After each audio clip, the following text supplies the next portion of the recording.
how to add pixel ID to Webflow. Hi guys, welcome to today's tutorial. In this tutorial, I will be showing you how you can add pixel ID to your Webflow site. How do you do this? The first thing to do is to log in into your Webflow account, just like I have done here. And then once you're logged in, you will see all of your sites. You see your dashboard, you see the settings tab and all of that. And then the next thing is to select the sites that you want to add the pixel ID to, and then click on the three dots that is located on the site. Once you click on the three dots, a box will be displayed, displaying archive, duplicate, move to folder, share, editor, then settings. Ensure you click on settings.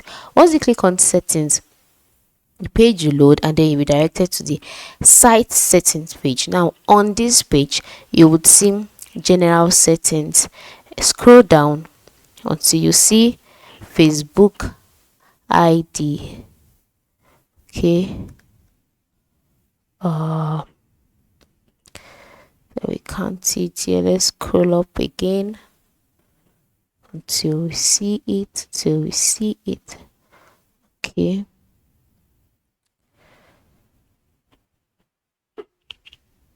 If you can't find it here, because I can't find it here on my general settings, just move to the left side of the screen where you see other options, and then click on apps and integrations. Okay, apps and integrations. Once you click on apps and integrations, you'll be taken to the apps and integrations page. On this page, you see Google Analytics, Optimize, Google Maps. Just scroll down until you see Meta Pixel or Facebook Pixel, depending on what is being displayed on your screen and depending on the version of your Webflow account. So once you see this Meta Pixel, just come over here and then paste your pixel ID in here.